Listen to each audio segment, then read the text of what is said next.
it's time for another episode of Customers Who Click. Before I get into this episode, I'd love to know just one thing. When do you listen to the podcast? Or any podcast really, but obviously I'm particularly interested in this one.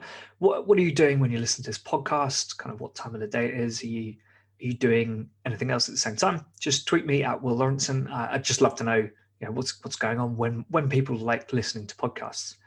This week, we're going to be digging into PPC, how it's changed over the years, the mistake brands make, but also the profit curve. My guest this week is Mike Rhodes, the founder and CEO of WebSavvy, a Melbourne-based agency who specialises in all things Google Ads. I'm particularly interested in this idea of the profit curve, though, so I really recommend you pay attention when that comes up. It's absolute gold. Let's get Mike on now, though, so we can get to it.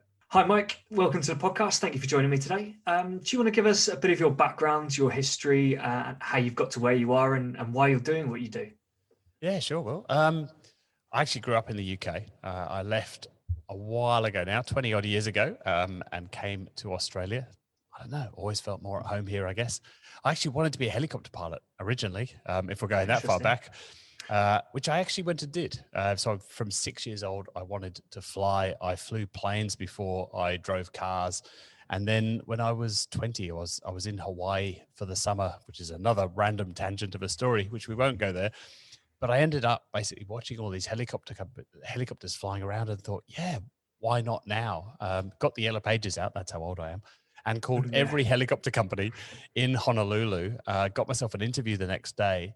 And started the day after that. I basically said, look, there's these things called computers. They're going to be really important. I'll computerize your business. I'll computerize your office. I'll help you sort of understand this new world. You don't need to pay me, just teach me to fly. And so I learned to flying around the canyons of Kauai. And so I was flying around the canyons. And then I came back to the UK and ended up working for a helicopter company in the UK run by Lord Hanson. Yeah, mates with the Queen. We had Princess Di as a client. Schumacher, Bill Gates, Boy's Own. That was a highlight, I must say. And I realized in chatting to the pilots that every single one of them couldn't wait to retire. They'd come out of military, they had 10,000 hours under their belt, and they couldn't wait to retire. And I thought, this isn't what I want to do for the rest of my life. I don't want to be a posh taxi driver. And that's how they referred to themselves, as drivers. And I'd always been fascinated by business.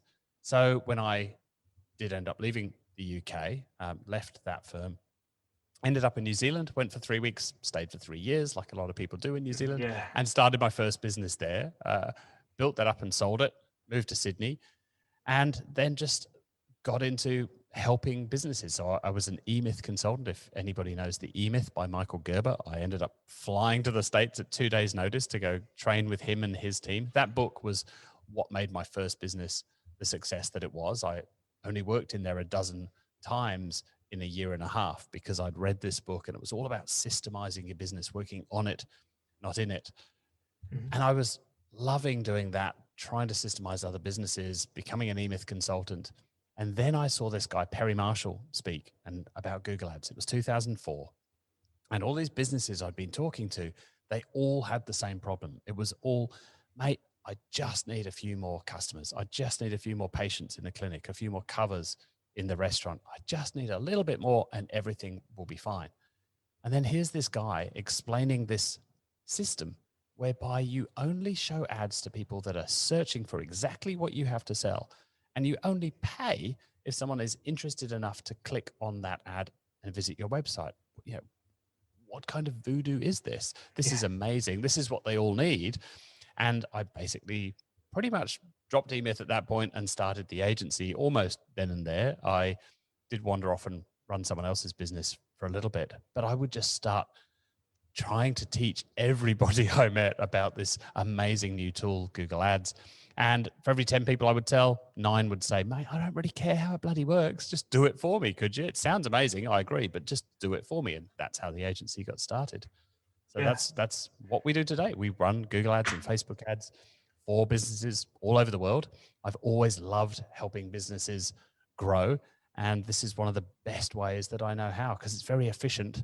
There's very little waste when it's done properly. And it's very repeatable. They know month after month after month, I tip $1 in, I get 7 back. I tip $1 in, I get 7 back, or 4 or 20 or whatever it is, but it's very repeatable. And once you've built the machine, you know what you're going to get back out of it.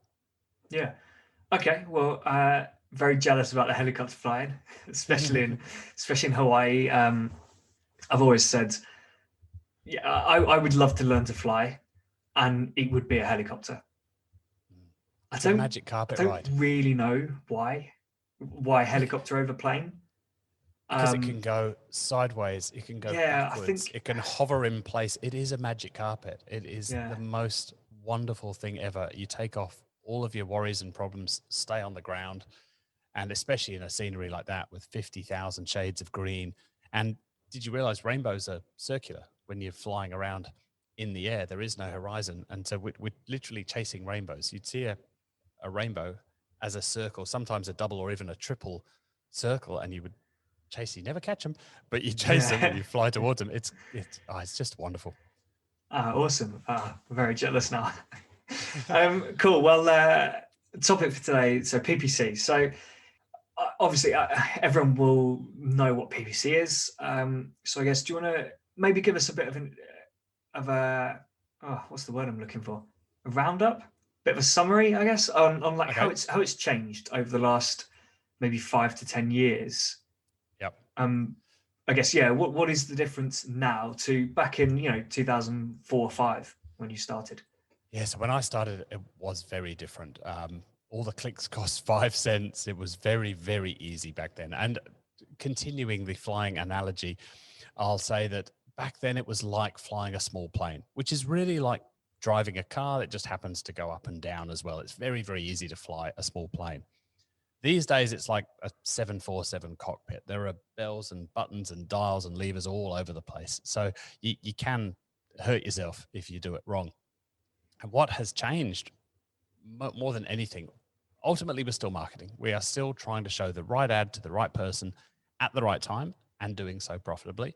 So understanding the person behind the ad, not just treating this as a spreadsheet full of numbers that need to be tweaked and optimized, but this is real people. They've got problems to solve. How can we help them solve their problem?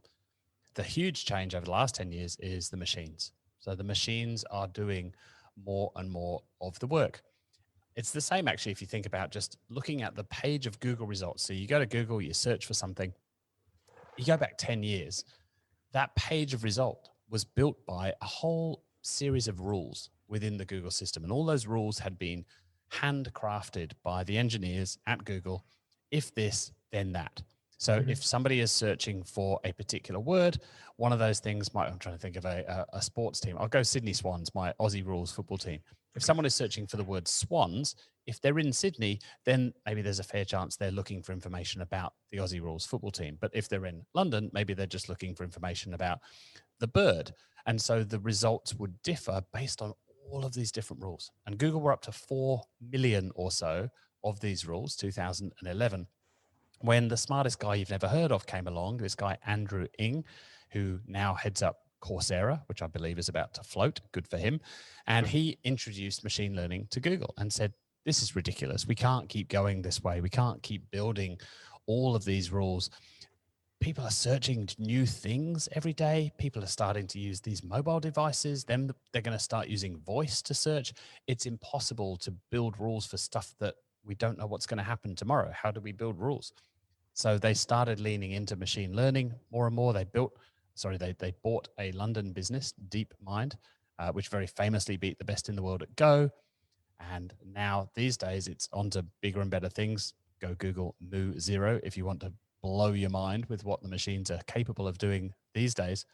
But the machines are now running a lot of this. So taking in all of those different signals about where somebody is, what the weather is, where they are, what device they're on, what other apps they've got, what other searches they've done, what other websites they've been to, and all of that information. And that is going through a process of change at the moment. But the machines are able to look at all of that to help serve the best ad for that person in that moment based on who is likely to click, and also if they do click, who's likely to then go through and convert, become a lead for that business or buy a product from that retailer.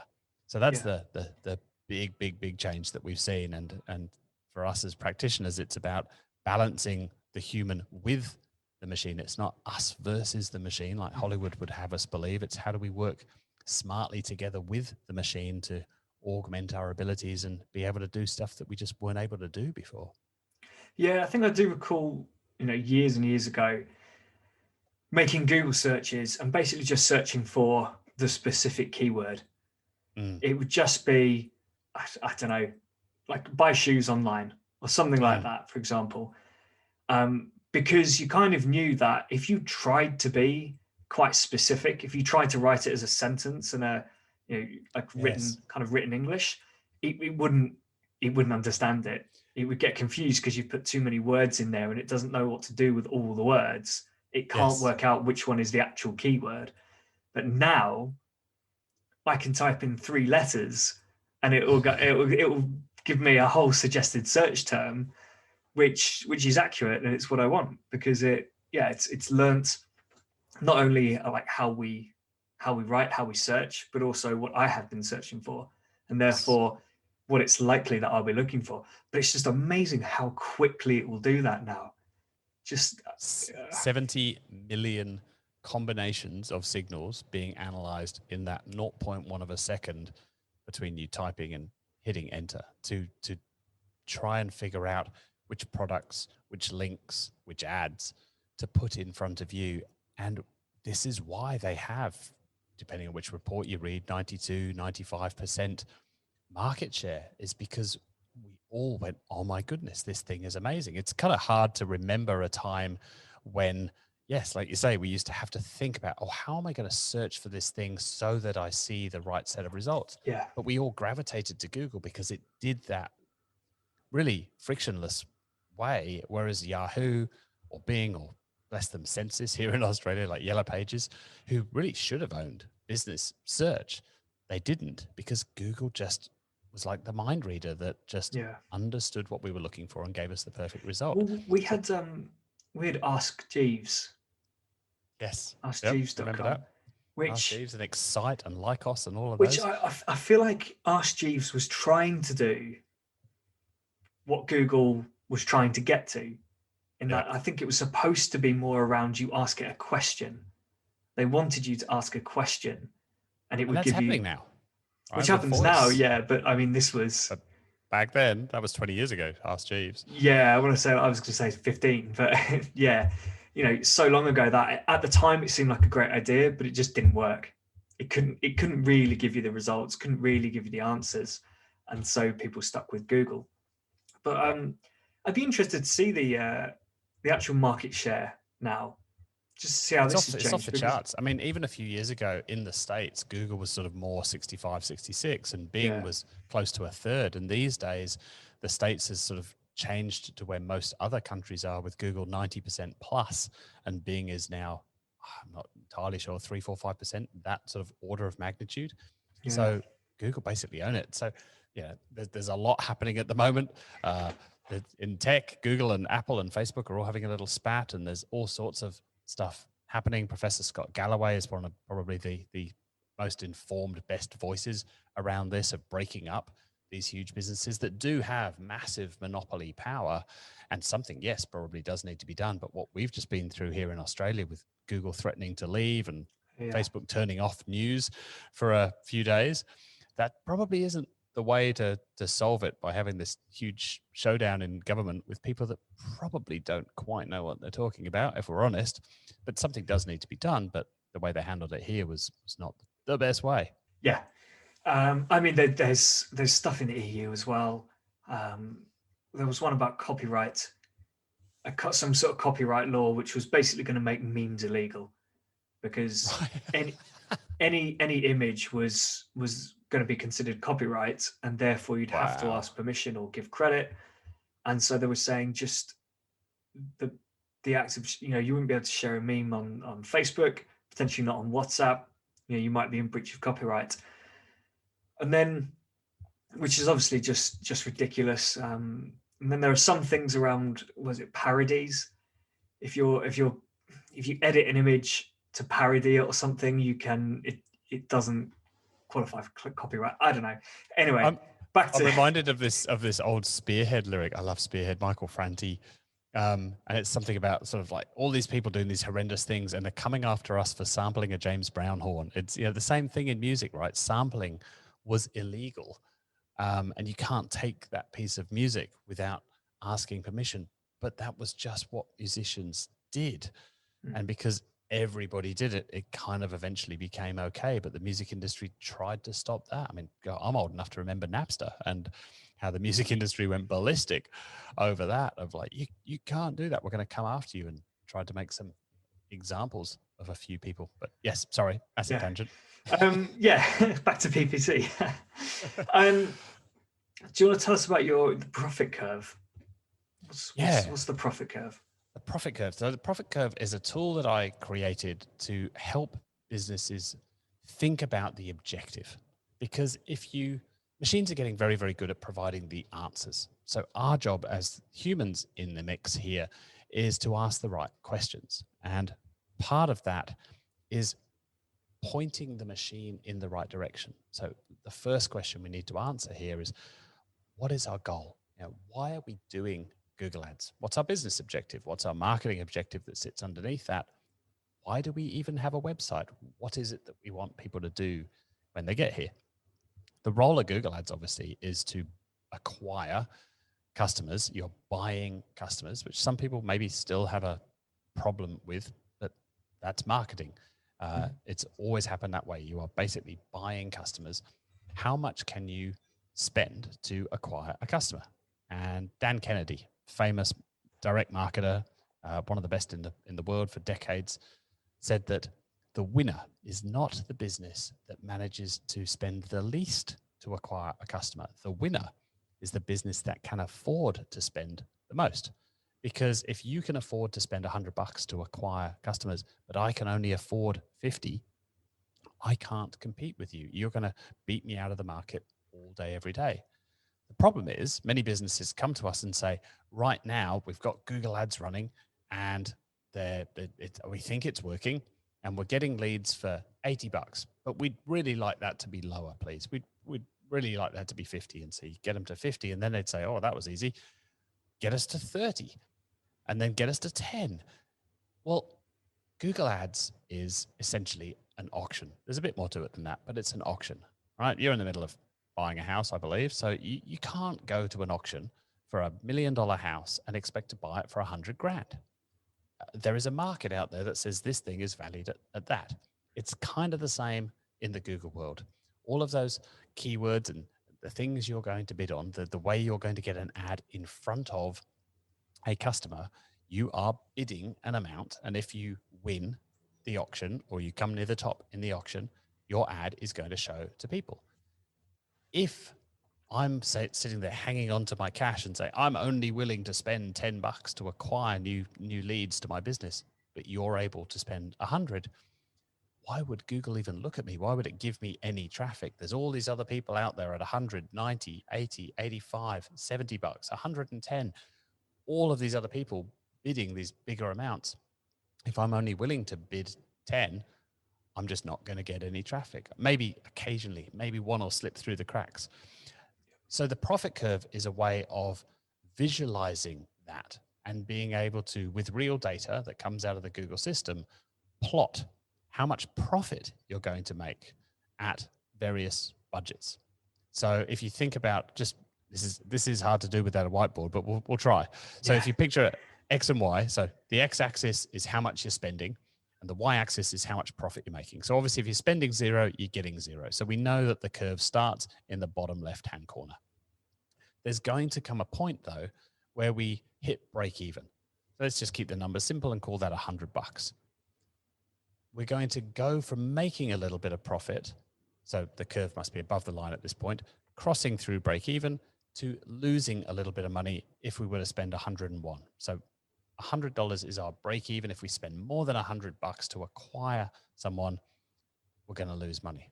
So actually, sorry, I did say it was spend, but let's make that x-axis be your cost of acquisition for now. Yep. So I'm going from 0 up to 100. So we know that the curve crosses back through our x-axis there. So then there must be a curve that goes up and then comes back down through that x-axis.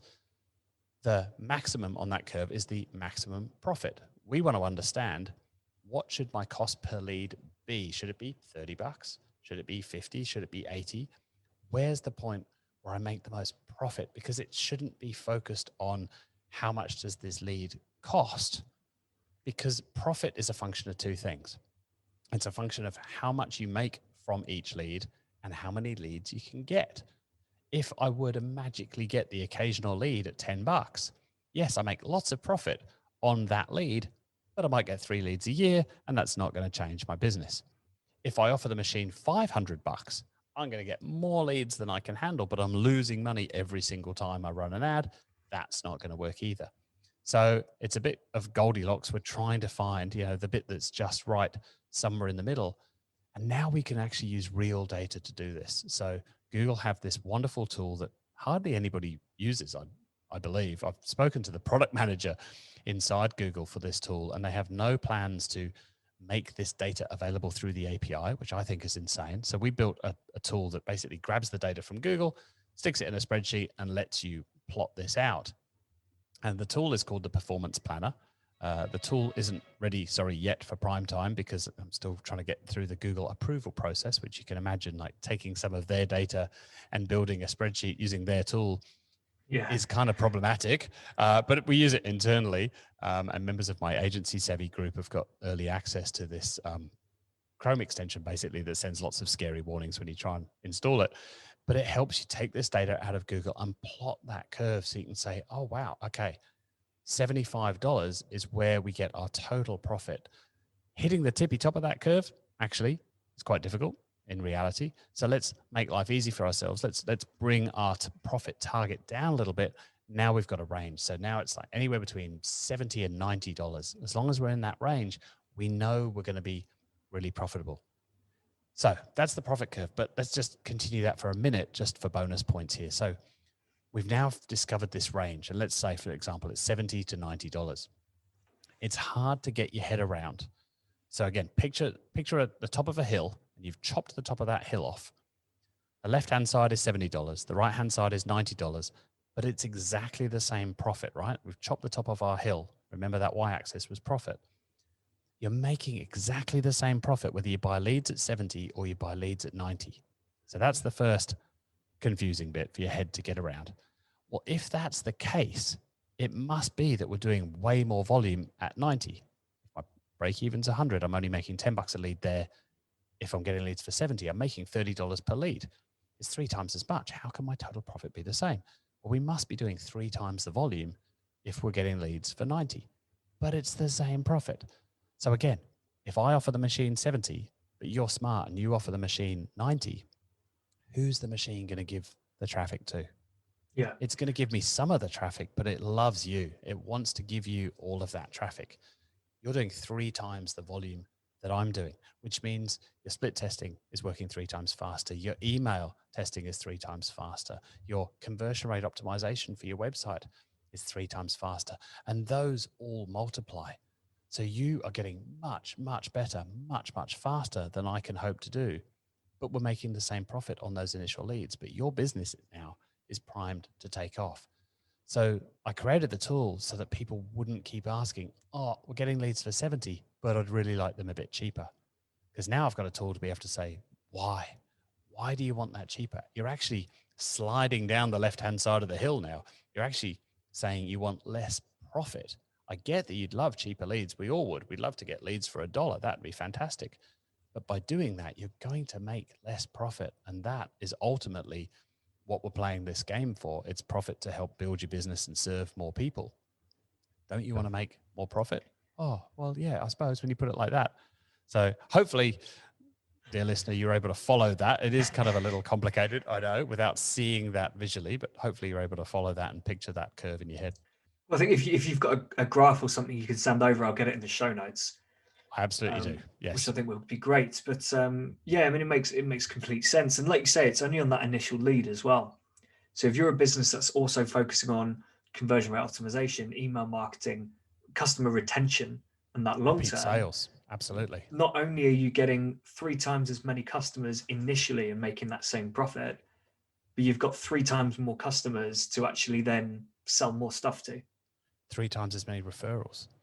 3 times as much times the lifetime value. Absolutely. Yeah. And this came about because we had a client who was in the retail space. They were actually selling vitamins, and they came in. I think their return on ad spend, so ROAS, is the flip side of this. So if you're a lead gen website, you're pretty focused on cost per acquisition, or CPA. Retailers are focused on ROAS. It's not the best metric in the world, but it's the one that Google give us to play with. And so it's what most of us use. And their return on ad spend was about 3 or 4 to 1, which was losing the money. And they said, we need a ROAS of 7. My team are amazing. They got them a ROAS of about 8, I think it was, in a few weeks. And then this client turned around and said, oh, well, that was easy. In that case, we'll have 13, please. And it was like, you are limiting yourself so much. You're basically saying, okay, there's an archery target down there somewhere. To start with, you just need to hit the archery target. Oh, actually, you're quite good at that. Well, you have to hit this tiny little bit on the inside of the bullseye. Otherwise, you lose the game. That's essentially what you're saying. By setting the wrong target for the machine to be able to hit, you're limiting yourself so much that the total profit then is so much smaller. And it's just so much harder to win the game. So they couldn't get their head around that. They couldn't see that. So sadly, we're not working with them anymore. And we're working with people that do understand that that's how you play the game, and that we're focused on their profit, not on that initial cost to get someone in the door. Yeah. I mean, my part of the reason I do what I do with kind of conversion rate optimization, lifetime value, is because I've been in those situations where I've been the marketing guy within the business, been handed that budget, and the bosses have said, you need to acquire customers at this cost. Yeah. That's the target. Not really taking into account lifetime value, anything like that. Just an arbitrary, we want it to be $10, £10, whatever. That's your target. So yes, you start kind of optimizing to that. But in this situation, optimizing means shutting off channels that are acquiring customers, but they're acquiring the customers at £12, £15. Yes. Even though, some of these businesses they were kind of naturally long-term purchases for customers, decent lifetime values over 12, 18, 36 months, something like that. So, I think there's a startup metric out there where they say your cost of acquisition should be 1/3 of your lifetime value, roughly. That's what you kind of should aim for. But in all these situations, they just say, no, forget about that. And no one can tell you where that goal came from. So they've come up. Somebody has come up with this number of 10. But when you start probing and go, well, why 10? It's just, someone plucked a number out of thin air. It wouldn't surprise me if what's happened in a lot of these situations is someone goes into AdWords and does a bit of research, or asks a friend who has access and just says, what do you think we could acquire customers for? And that person says, based on this cost per click and these kind of average click rates and all that, around £10, or there are just some sort of weird formulas out there on metric to make the business work, because they think that if we get them for less than 10, we won't be able to. But that's based on a whole bunch of faulty assumptions that have never been tested. Maybe there's no volume there. But like you say, you're cutting off your nose to spite your face. You're cutting off these other channels that were maybe a little bit out, but actually would have brought really, really good people into the business, given a chance. Well, also, I think one of the other issues is you can go down that really cheap route, but you get really cheap, bad traffic.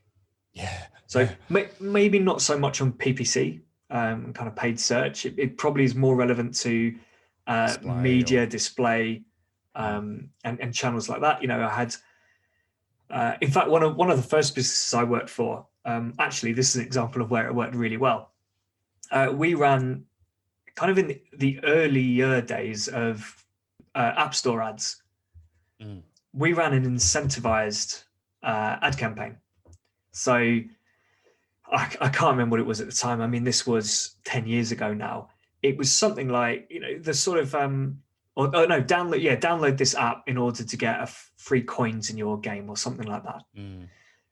But And so we got users some ridiculously cheap price. I think it was less than $1 per install.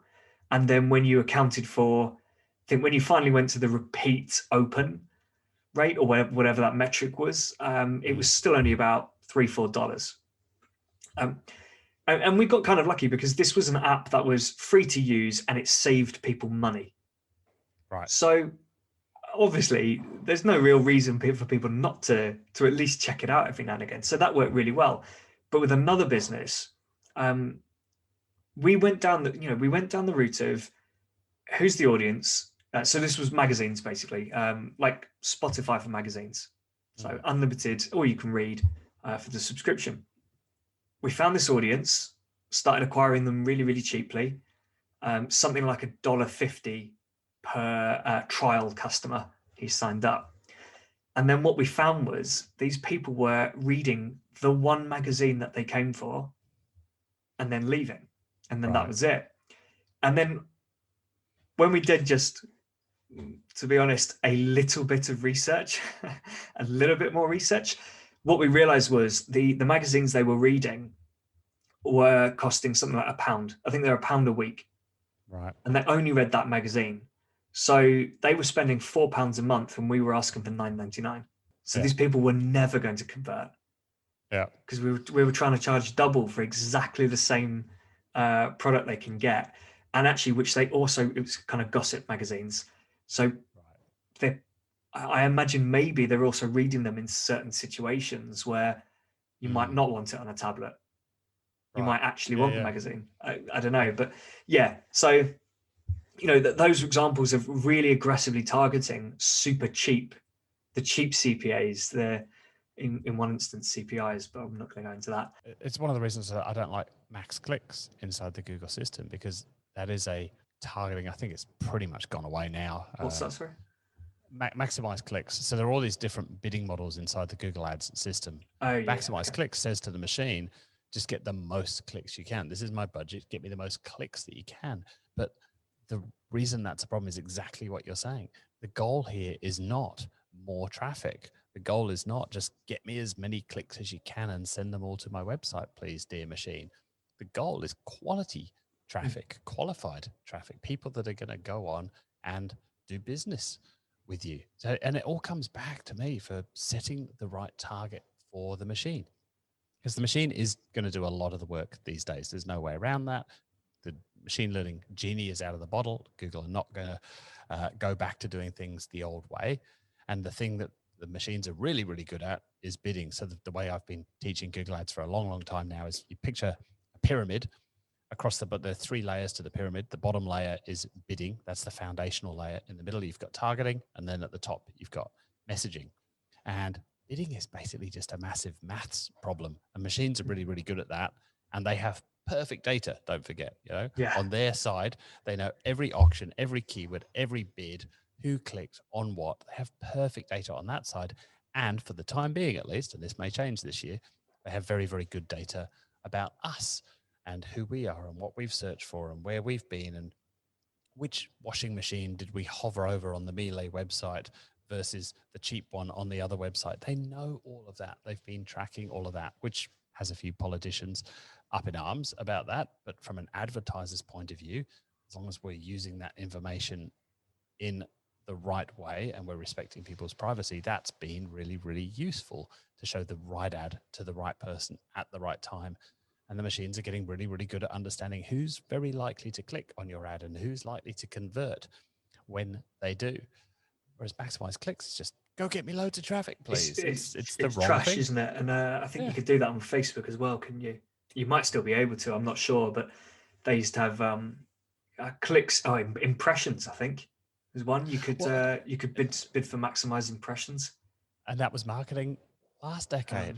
I remember clearly those clients that would say, "Oh, but this other agency just put this report in front of us. Is this good?" And it would say something like, literally, I remember one that was, "We didn't just get you the 20 million impressions you paid for this month. We got you 23 million. Yay!" Yeah. Like, I don't care how many people, quote unquote, saw that thing. And obviously, the definition of saw is up for debate these days. I think Facebook's definition Google told us this the other day. We're on a training call with them, and they had a little dig at Facebook. It was something like 1 pixel on the screen for 1 millisecond was Facebook's definition of a video. I'm not saying that was a video view, but like a video in viewable range, as opposed to Google's viewable impression, which is something like, I think, 50% of the pixels for 1 or 2 seconds. So it's quite different. Quite different. I imagine it's, I mean, that's a very, very small load.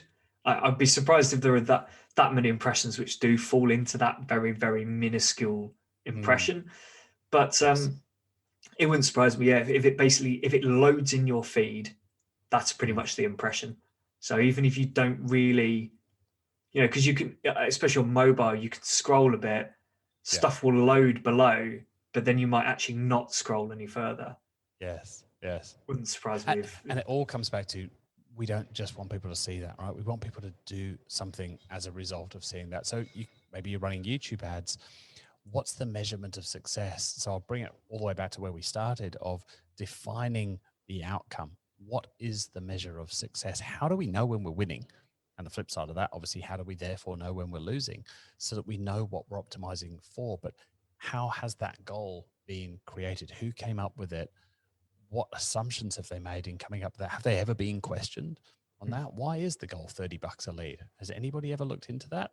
Because maybe at $50 a lead, we can get 3 times the volume, make 3 times the profit, or not. Maybe not. Maybe at $30, they're still losing money, and it really does need to be $15 to be profitable. But let's go explore around that, test different things, use the data while we've still got it, and find out how this thing can be more profitable. Yeah, absolutely. So I suppose, apart from the trying to get the lowest possible CPA, are there any big mistakes brands make on the kind of the PPC side? I guess it's probably less rare these days, but treating it as set and forget would be one. It is anything but set and forget.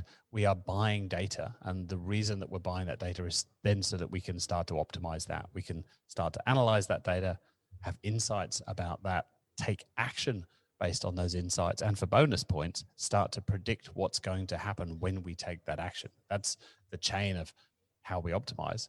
I think one of the other mistakes I still see, surprisingly, is people have this idea of a fixed budget. It's the hangover from the old TV radio days. You've got a pie chart, and this slice goes to TV, and this slice goes to radio, and this slice goes to PPC. And my argument has always been, if you're tipping in $1 and I'm giving you 10 back, why do you want to stop? Why do you want to get, unless there's a constraint in the business? And that might be my favorite phone calls of all time of, mate, I don't know what you're doing, but can you slow it down because the boys on the factory floor can't keep up? Yeah, that's a real constraint. And yes, there is no point getting new leads in if you can't service them. But most businesses, sadly, don't suffer from that problem. It's the leads that's the constraint. Everything else works fine. Yeah, but yes. I did.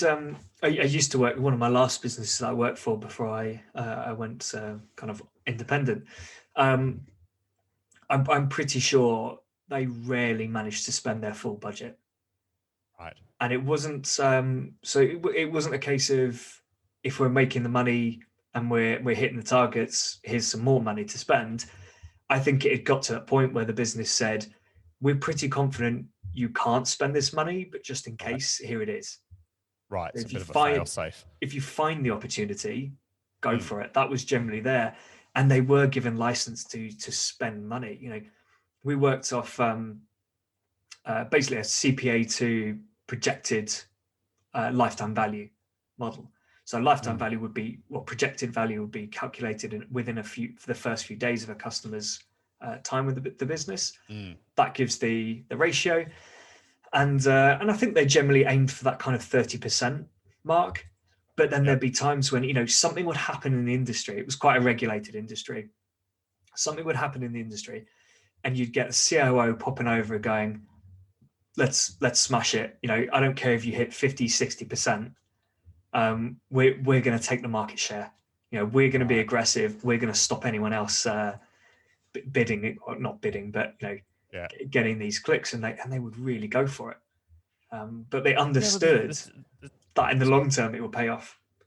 Well, there's a lot of different things to optimize for. Many smaller businesses need some sort of profit, and they need that profit to come in sooner rather than later. It's great to have a lifetime value of 10 grand, but if that's going to take 10 years, maybe we need to focus on 90-day payback or something of that order, so we know we're getting our money back, because cash may well be the constraint in that business. And I need this marketing to pay for itself so I can reinvest and reinvest and reinvest. But just questioning the assumptions of what else? Any other big mistakes that you'd suggest avoiding? I think not going in with the right mindset is a mistake we see often. So you need a mindset of experimentation. Right? You're going to try a lot of different things, and you're going to be wrong often. We try a lot of stuff and it's wrong. It's the wrong creative. We tried some new form of targeting. We set a new target and it's not as profitable as we thought it might be, or there just isn't the volume that we thought there. More often than not, it's trying different creative ideas and they don't work. You also need this mindset of it needs to be realistic with your expectations. Again, you're going to the $1 million house auction. If you insist that you need to buy this thing for 100 grand, it just isn't going to work. If all of your competitors or enough of your competitors are willing to pay significantly more to acquire that lead or to sell that product, then it's very, very hard to compete. I mean, if you're a retailer and your margins are 5%, but your competitors' margins are 20%, you're going to find it very, very hard to compete with them. So you either need to work on that and try and understand how their margins are bigger. What else can you do? Maybe you've got the wrong supplier. Maybe, to your point, lifetime value, repeat sales, maybe they're doing a much, much better job there. They're doing better upsells. They're adding after-service care, whatever it might be, or they're doing a much, much better job of, they've got a system for getting referrals from those customers, which reduces their effective cost of acquisition. There's a whole bunch of ways to play the game. I think maybe that's the biggest mistake, people being quite rigid with their view of what this tool is. But it is just a tool. I say this all the time. Google Ads is just a tool. It's like fire is a tool. Use fire the right way, it'll toast your marshmallows. Use it the wrong way, it'll burn down your tent. It's just a tool. You will get out of it what you put in. It's how you use the tool that matters. Yeah, that's good. I like that. Do you think there are any big trends coming up in PPC over the next, well, I don't know, could be a year, could be 3 years. Over the next week. Yeah, things change so quickly now. So yeah, or in how consumer behavior changes regarding kind of search. Well, there's definitely changes coming at the platform level in terms of Google, more and more forced automation. So Google believe fundamentally that this whole game is basically too complicated for us little humans to do, and we should just get out of the way and let the machines have a crack. That's been happening for many years now, but it really is, we're hitting that, the knee of the exponential curve. It really is ramping up. And we're seeing this more and more now where Google are just saying, look, you basically need to use this part of the system. And they're not giving us a choice anymore. Up until this point, it's been like, we really want you to use this new tool in the system. And we're going to slightly discourage you from doing that. We're going to hide the link. Or these days, those other options are starting to disappear, and Google are forcing us to do that. The other huge change that's coming this year is the little spat going on, more than little, between Apple and Facebook and Google right now. Apple, genius move by Tim Cook a few years ago, saying we are the privacy company, and Google and Facebook having to rush around it. Yes, privacy is really important to us too. We just need to do it in such a way that we still make wads and wads of cash, please. So they're desperately trying to figure out ways to still be able to target ads effectively, and for us as advertisers to be able to measure those results. Those are the key two parts to this data privacy debate at the moment that Apple are winning, you'd have to say. Google have had to say, yes, we're going to get rid of third-party cookies. Yes, we're going to do more for user privacy. And they're coming up with all these crazily named things like Fledge and Flock and Turtle Dove, all of these different ways in their privacy sandbox to try and desperately hang on to some of the stuff that's going to help them while seeming to play the privacy game. It's going to be a very interesting year because there's a lot of unknowns at this point. We're recording this in March. iOS and Facebook, everybody's kind of waiting for this new sort of pop-up that's going to appear in apps, which is basically going to cause most people on iOS devices to opt out of any kind of tracking. It's an interesting one. I do think people like to see, they don't like to see ads. If they are going to see ads, they want ads that are relevant to them. Yes. So actually, this might take a little while, because I generally think that the majority of people are uneducated around the targeting and how it all works. They just see it as a bad thing. Facebook's abusing their privacy. Yeah. But when they start to just see irrelevant ad after ad after ad in their apps, I think they will consider switching that back on. I don't know that they'll know how. I think that's that's the other thing. I think it will need some sort of, there'll have to then be some sort of big movement or something to convince everyone that actually opting into these things are good for them. And look, Apple aren't just doing this out of the goodness of their heart either, right? I mean, obviously this is going to benefit them. It is a genius strategic move, but they have their own ad system within the App Store. This forces more people into the App Store, because one of the things that's going to happen is, and I'm not a mobile app expert. I have no business really talking about this, but my understanding of where this stuff is going, I'm more on the ad side, search and shopping and display and YouTube. That's my game. But on the app side, a lot of those freemium apps may not be able to last if they don't have the data that they've been able to use to figure out, I guess, who was going to go on to become a paid user. If they have to become paid apps from the get-go, many of them won't survive, is my understanding. That sort of seems to be part of the argument at the moment. You're right. I do think that a lot of people just don't really understand that, okay, maybe this doesn't help them. I'm not saying like that super well targeted ads are the best thing ever, but they are a lot better than irrelevant, untargeted ads, to your point. If I never see an ad for an HP laptop ever again, I'll be a very happy boy. Yeah, well, I suppose one other part is just selling phones. I think I might be wrong in this, but I think iPhone sales have slowed the last few years, and part of that is because they launch a new phone every year, and not everyone's going to buy a new phone every year. But one method of fixing that is by basically saying their biggest competitor is someone you don't want to be associated with. They're going to track everything you do on your phone.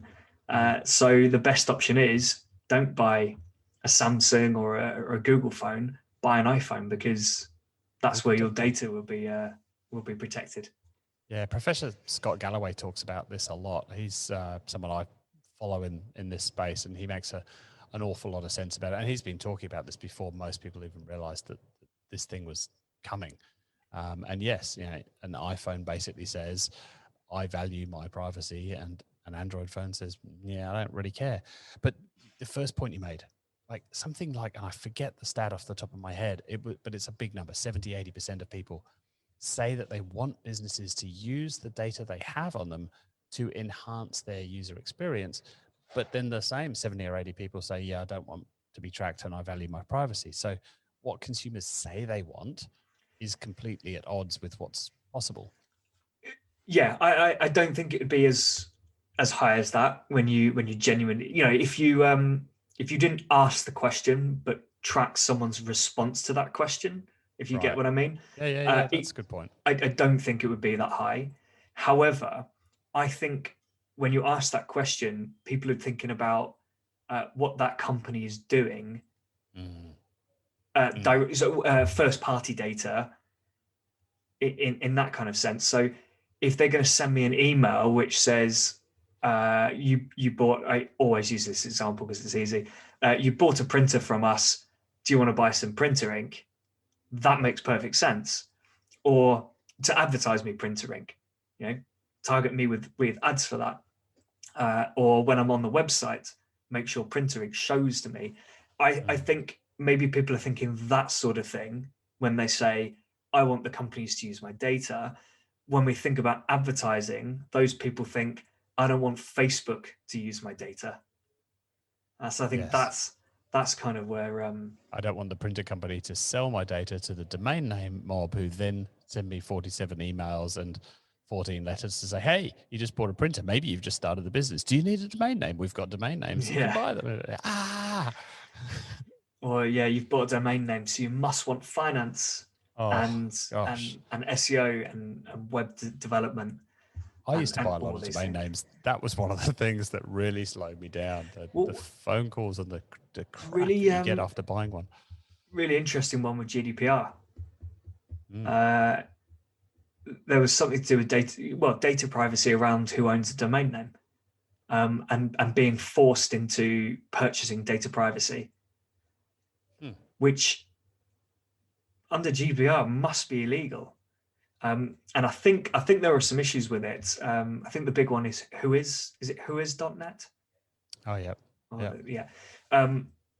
I think I have a feeling, I might be wrong because this was a couple of years ago now.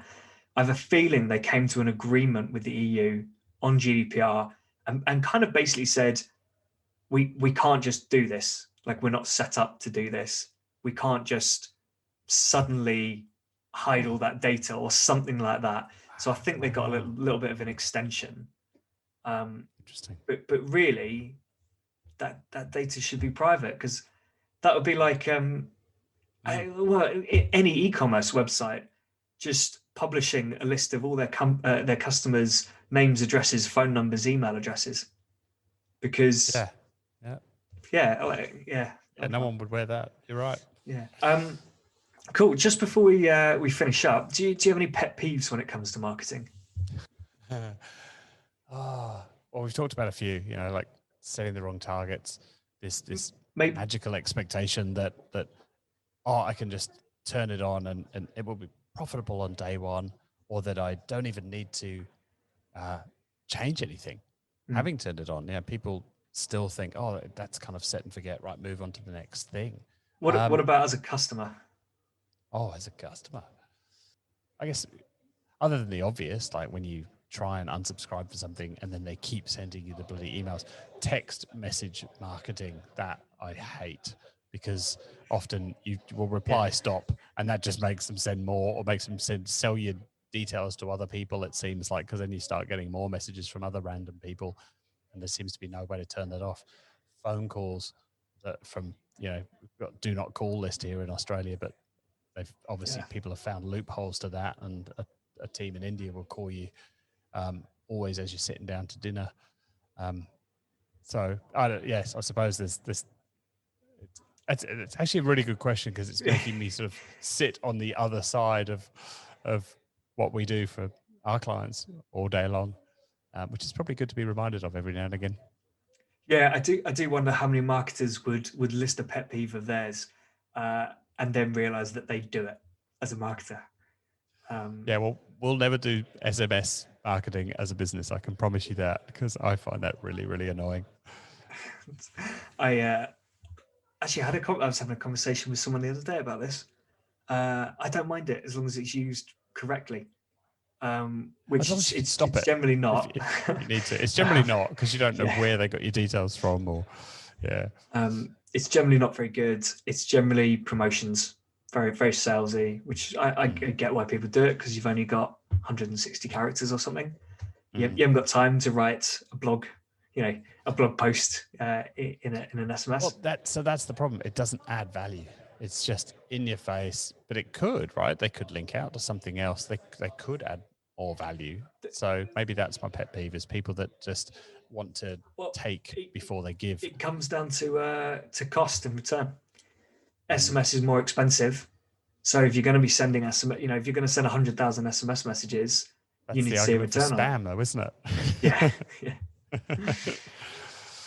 Cool. I mean, this has been really great stuff. Really interesting about PPC and the profit curve. I really like that. It's something that I do really agree with. Never really touched on it because I just try and stay away from PPC and stuff. It's not my space. But that was really great. If people want to find out more, contact you, what's the best way of doing that? A couple of options. If you want to learn more about Google Ads, then I've basically put my latest course online for free. So it's my Google Ads Fundamentals, GAF course. So go to gafcourse.com. And that's any modality that you want. We've got text, you can download the PDF, you've got the podcast or the videos, however you like to consume your content and learn. If you want to learn more about how to do Google Ads, there's about 3 hours worth of training there. If you're already doing it and you would like a second pair of eyes over the account, or you would like someone else to do it for you, then let's have a chat. And that's websavvy.com.au, because we're down here in Melbourne, Australia. Awesome. Thanks, Mike. Thank you. Cheers, Will. If you haven't thought about this already, the profit curve is definitely something you need to explore. Too many businesses focus on the CPA side of things and think we've got to get a CPA under £20 or $20. That's the KPI. But of course it isn't. The KPI is the revenue or profit that you get from that customer. You have the potential to unlock so much more traffic by bidding higher and acquire customers that are just as profitable as before, but you've just got more of them. This means more customers in database, which is more customers to market to on an ongoing basis and to focus your lifetime value efforts on. If you'd like to learn more about PPC and the profit curve, please do reach out to Mike. Any other podcast questions, feedback, guest requests, please send them over to will@customerswhoclick.com or tweet me at Will Lawrenson. Next up, I've got Robert Rand joining me, and we're going to be talking about the importance of site speed. But until then, keep those customers clicking.